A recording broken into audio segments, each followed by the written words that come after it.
I told you guys first team to 100 wins, and they got to 100 first. I'm proud of our guys. They competed, which I'd love to see. It was going to be a game of runs. Obviously, Alabama's got a really high-powered offense. I feel like we do too. But the reality is, I've never seen this at any level. You can't put a team on the free throw line 49 times and expect to beat anyone, much less a top 10, top 15 team in the country. I'm proud of our guys. There's a lot to be encouraged about. I love the way they fought. But in reality, if our defense continues to have gaps where the ball consistently gets in the paint and we're a step behind, both at point of attack and our shifts, and then we're a point behind with our low man coming over and we just foul. It's going to be really tough to win those games, especially close games against great opponents. But a lot to be encouraged about. That for where we're at in preseason and training camp, that's what you want to see. You want to see a lot of fight, a lot of competitiveness, a lot of bounce back to adversity throughout the course of the game, and then we clean those things up. And I think we're going to be a pretty good team. The runs to end both halves. You went down 11 in the first half, closed the gap, made it what it was at the half, and then to make it a game at the buzzer. Is that just a very positive sign of a new group coming together and willing to compete no matter what? Yeah, you said it. We got down 11. Majority to me, and obviously you got to watch the film and you feel the swings of the game. I probably saved a timeout on one of those runs that I shouldn't have saved. I was trying to go in the second half with 3, and I should have just burned one. So some of that's on me, and some of that's good for our staff to learn.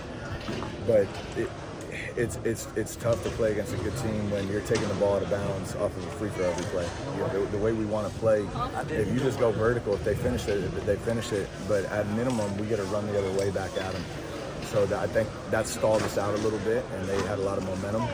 But like you said, there's a lot to be encouraged about the way we fought back, and a lot of different guys had good individual games. But if you're gonna beat top opponents, you got to do it together on the court, and the structure of our defense has got to be better. But that's what Alabama's good at. They break you down. They put a lot of pressure on your defense, and they walked away with the win. Cam Miles, for a true freshman, show a little bit of oomph with the way he played tonight. Yeah, Cam. That's what we've been seeing all training camp. He's a confident kid. He's got some real stuff to him, to be PG, and so does Thomas. Those kids are fearless, and that's why you can play them, in tight games against great opponents. We're going to continue to let them work through their mistakes.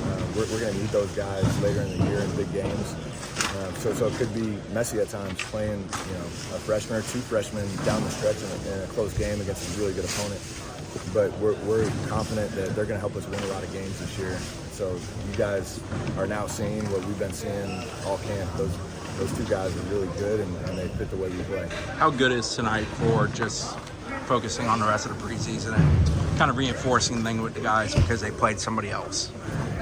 Yeah, I think it's you walk away from this game, and we'll break down the film. But you walk away from this game. Let me say that I'm not a big believer in moral victories. You win or you lose, and obviously you want to win, and it stinks when you lose. But to me, I walk away from this game pretty encouraged.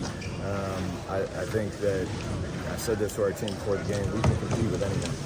And now you got to get better and improve some of those areas that we shot ourselves in the foot to win those games. But to me, with the way we play and the shooting, the skill, and the toughness and the character we have, we're going to be in a lot of close games. And now those 2, 3, 4 possessions, they can go either way. That's where, as we grow and mature and grow as a team, we're gonna come up with these wins in close situations. What was it like for you first time out doing it, being the head coach? I had a blast. It was fun. Like I said, I'm upset we didn't win. I'm a competitor. I want to sub myself in the game at the end. Like, guys, someone just control the game. Like, don't foul, control the game. I had a blast. Our staff did a great job helping me in some areas where, I'm focused on this and maybe I should be focused on this. They came up to me 3 or 4 times. They're like, you understand, you have 3 timeouts, just call one. But I'm so caught up in the game. Those are the things that I got to grow and manage the game a little bit better. But I had a lot of fun. I would have a lot more fun if we found a way to win. But we got a good group, man. I'm gonna enjoy this season.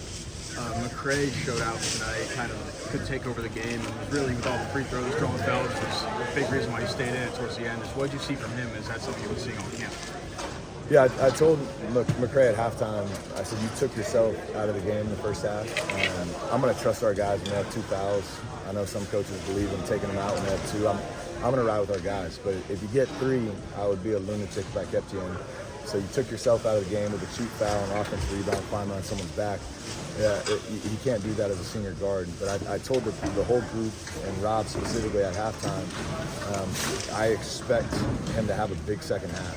I don't expect him to have a quiet game. And he met expectations. He had 24 or 26 points in the second half. And a lot of them were just from attacking the rim. He's so athletic and has such a great first step. He can get wherever he wants on the court at any time. And he's a really good passer in there too, but obviously he had to step on guys. He was getting to the foul line, and you guys can see how crafty he is around the rim with that athleticism. He's going to have games like this where it does not surprise me if he scores 25 to 35. It wouldn't surprise me if he had 41 of these games, just with the level of aggression and athleticism he has. But we need him for both halves. We can't have him just for one half. And then you talked about sending Alabama to the line 49 times. What kind of led to those fouls? Was it getting tired from playing so fast, or like playing against someone else for the first time? Like, what do you think kind of led to it? Just you saying that we put Alabama on the line 49 times again is absurd. I think there's 2 parts. I told the team post-game, and I've been telling them since the summertime, they think they're in good shape and they're not in good shape. They're in great shape for the course of their lives and for what most coaches think, but with how fast we're trying to play and how aggressive we're trying to play defensively, you have to be almost at a superhuman level of conditioning. And we're going to keep pushing these guys for the next few weeks until that first game hits. We're on them because we can't have guys dropping with cramps and doing those things. Then to your point, because of our fatigue, at times we were just getting blown by at the point of attack, and then our shifts were late. So I call it a 2-way stunt. You're out of position, then you're trying to get in position, and when you're behind the play, that's a lot of times where the reach is happening, the foul's happening. Fatigue makes cowards of all of us, and when that fatigue sets in, mistakes are going to happen. And you saw it time and time again where they just broke down our defense, we're a step late, and then we're not going vertical with good principles, and we're fouling. And it slowed us. We should have scored 110 to 120 tonight if we weren't taking the ball off a free throw at every possession. But those are good things we can clean up, and I'm sure we're gonna see plenty of clips of not only our fatigue but our defensive breakdowns.